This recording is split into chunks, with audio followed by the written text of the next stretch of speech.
Isa pang kumakalat na balita po, naku po, mga bossing, umuugong na usapan na mukhang si Amy Marcos ay ang bet ng mga DDS patakbuhin sa pagka-presidente, mga bossing Chief Amo, sir. No?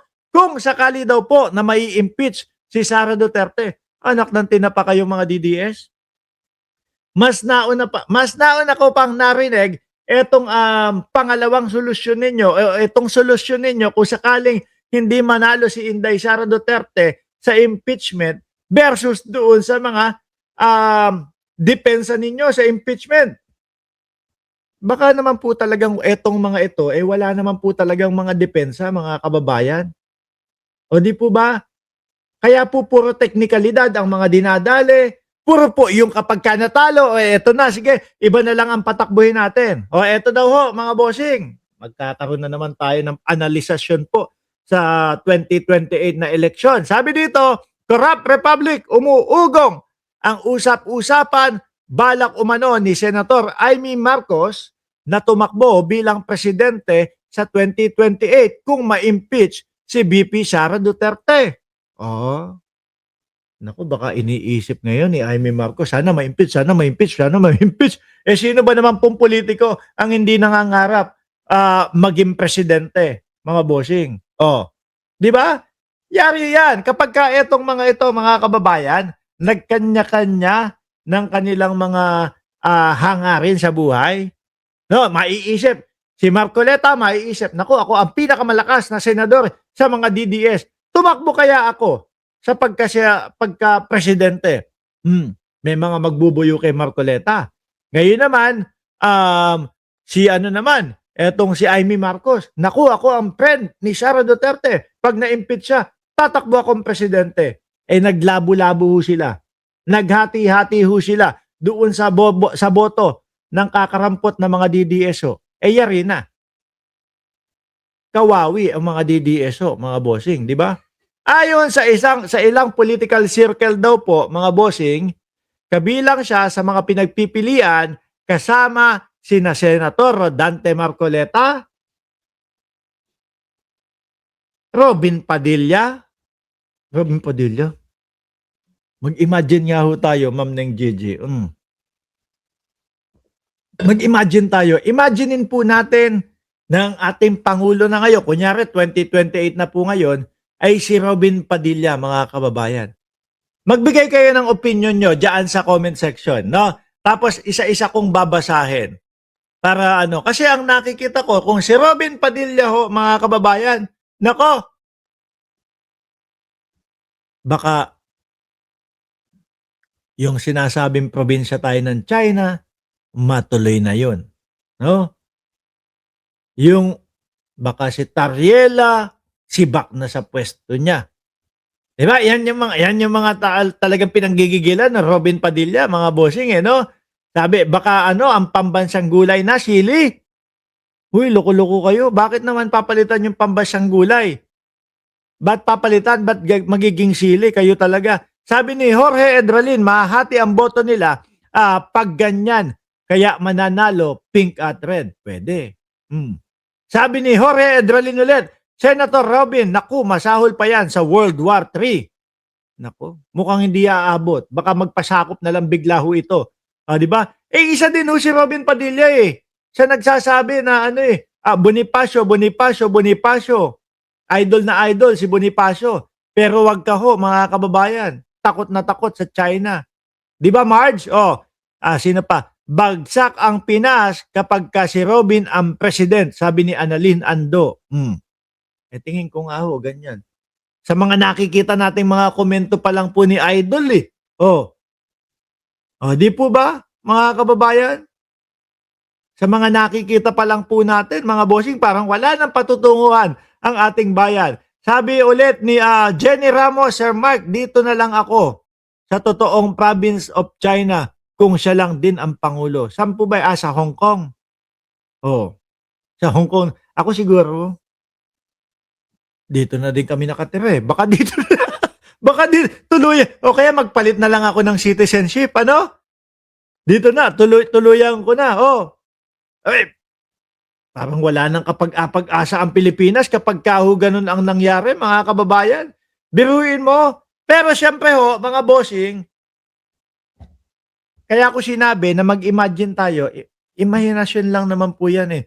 Mukhang malabo naman pong mangyari 'yan, mga kababayan. Mamaya explain ko. Anak ng puta, oh, pati si Boy Saksak nandito, kasama pala si Boy Saksak. Pati pati pala si Boy Saksak, eh, kasama doon sa pinagpipilian nila na maging presidente, oh.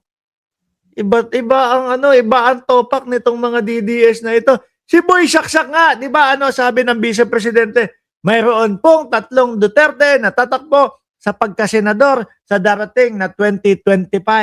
Hindi lumabas, hindi umangat.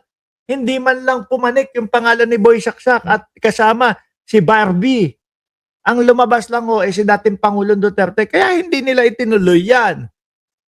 'Di ba? Yung speakership, yung pagiging speaker pa nga lang po ng Kongreso mukhang bomalabs na mga bossing, pagkapangulo pa. Sagutin niya muna yung hindi siya parte ng triad, ipakita muna niya yung tattoo niya sa likod. Sagutin muna nila yung mga magnetic lifter, baka sakali makalusot kung maipapaliwanag nila. Oh, yung mga bagay na binanggit ko. Oh, di po ba kasama si Pulong, no? Baka si Barbie nandito din, ha? Pero sa grupo, tila nangunguna si Amy Marcos dahil posibleng makuha niya hindi lang ang boto ng DDS kundi pati Solid North. Puta, no, damay pa yung Solid North.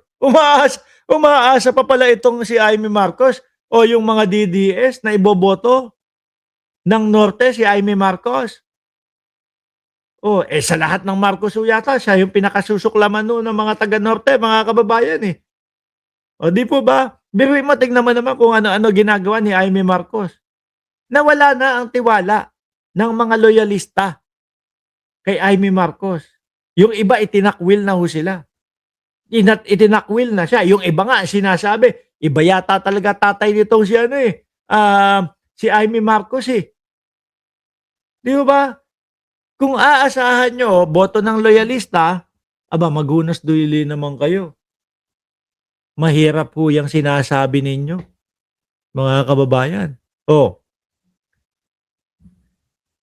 Rodante Marcoleta, Sara Duterte, Sara na lang, sige, Sara na lang ho, mga bossing. Kunyari nakalagpas, kunyari lalampasan yung impeachment ho, mga boss, no? Ah, sige. Kunyari nalampasan yung impeachment ng Vice Presidente. Eh paano kapag ka natuloy yung sumusulong o isinusulong na Leni Robredo sa pagka-presidente? Na porsige si Atty. Leni Robredo na tumakbo pagka-presidente. Tapos ang naging tandem si Pangulong Bongbong Marcos sa pagka-vice presidente. O paano na yan? Eh di wala na. Ngal-ngalan, iyakan na. Bakit po? Easy lang. Uulitin ko na lang sa inyo ulit, mga kababayan. 20 milyon yung mga kakamping ngayon. No? Tapos tayo 31 million, hindi naman ako kagaya ng mga DDS, nasasabihin ko, oh 31 million tayo, 31 million tayo, na alam ko kahit papaano madaming mga DDS ang hindi naboboto kay Pangulong Bongbong Marcos na kasama doon sa suma total ng 31 million, eh sabihin ko na lang 11 milyones yung nalagas. Tayo 20 milyones, yung kakamping 20 milyones. Natural lang po, mga kababayan, na yung kakamping ang iboboto niyang Vice Presidente si Pangulong Bongbong Marcos. Alangan namang iboto niya ng mga kakamping si Marcoleta, si Robin Padilla. Eh hindi naman po bobo ang mga kakamping, di ho ba? Oh. Natural ang pupuntahan niyan eh yung si Pangulong Bongbong Marcos. Mark, paano ka naman nakasigurado na iboboto niya si Pangulong Bongbong Marcos? Eh sino ang iboboto? Si Marcoleta, si Robin Padilla? O kung si Amy Marcos ang maging Vice Presidente ni Sara Duterte? Mas pupunta sila doon sa kahit papaano nakita nila na maganda ang ginagawa, lalo na itong panahon ng administrasyon ni Pangulong Bongbong Marcos. O di po ba?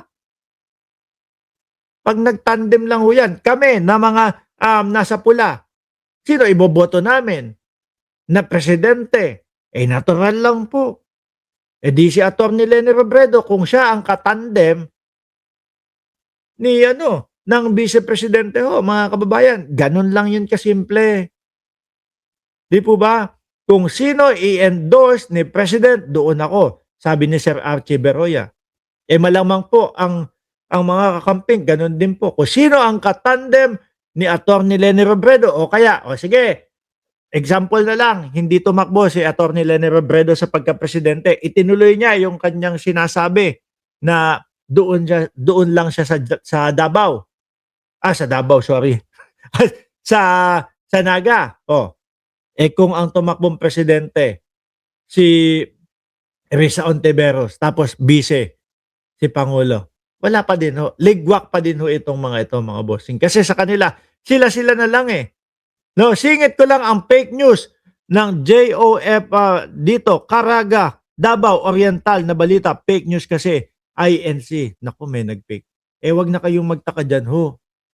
Hilig at gawain po ng mga DDS yung mga ganyan. So, hayaan nyo na po at wag na kayong magreklamo. No? Masanay na lang po kayo mga kababayan